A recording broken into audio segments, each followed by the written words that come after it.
Bonjour, je m'appelle Céline Zurt, je suis économiste senior chez Euler Hermès.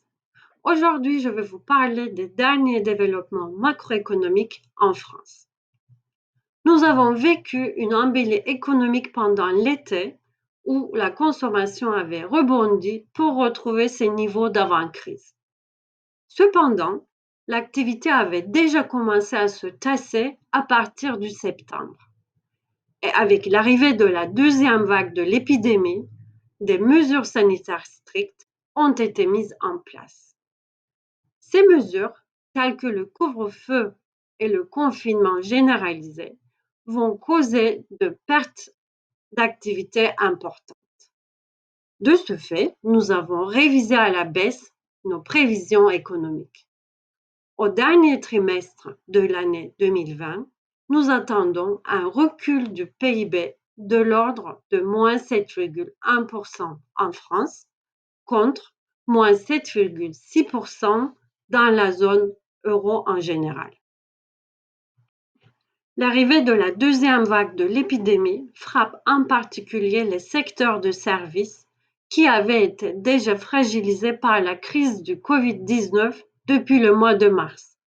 Vous voyez sur le graphique à gauche, au troisième trimestre de l'année, les secteurs tels que l'industrie et la construction avaient rebondi et pour n'enregistrer que jusqu'à 5% de perte d'activité par rapport à la période normale.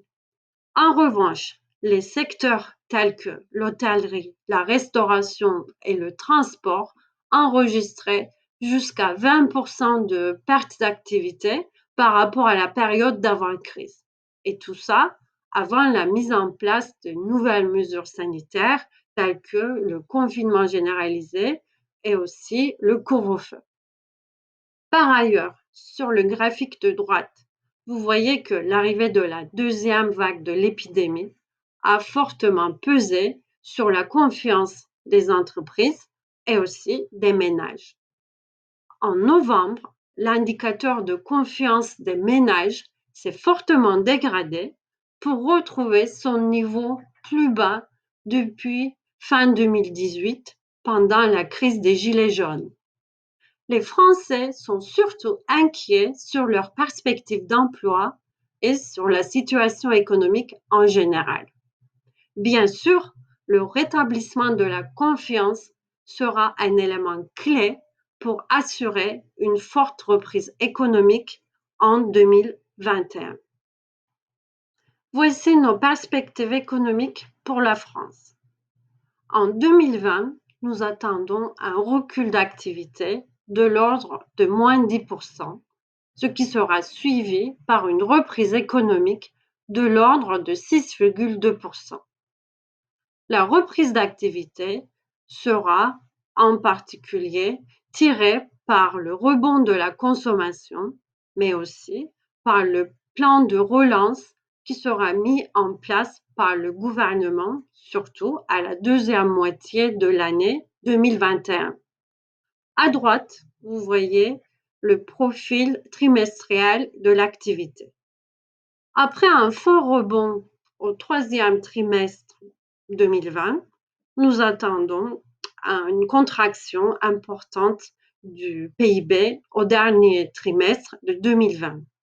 Mais surtout, le maintien des mesures sanitaires strictes en janvier et février 2021 vont affecter l'ampleur de la reprise d'activité en début 2021.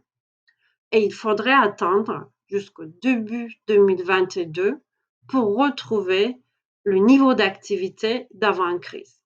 Et attention, il faudrait surtout patienter plusieurs années pour rattraper notre trajectoire de croissance économique d'avant et effacer les stigmates de la crise économique. Avant même l'arrivée de la crise du Covid-19, la trésorerie des entreprises françaises était sous pression, et ce, à cause d'un endettement très élevé et des taux de marge affaiblis. Et l'apparition de l'épidémie n'a fait qu'empirer la situation en générant des pertes importantes pour nos entreprises. Mais les dispositifs publics de soutien aux entreprises, tels que les prêts garantis par l'État, le chômage partiel, le fonds de solidarité, ont permis d'éviter temporairement une hausse du nombre de défaillances en France. Et les données de fin novembre continuent de signaler une baisse des défaillances par rapport à l'année dernière. Mais attention, il s'agit d'un phénomène trompe-l'œil. Une fois que cet effet de perfusion sera dissipé et que nos entreprises devront faire face à leurs engagements, les défaillances vont augmenter fortement en 2021. Concrètement, en 2021, plus de 52 000 entreprises pourraient être en situation de défaut de paiement en France. Et compte tenu des effets de base très importants, ceci représente une augmentation de l'ordre de 58% de défaillance par rapport à l'année 2022.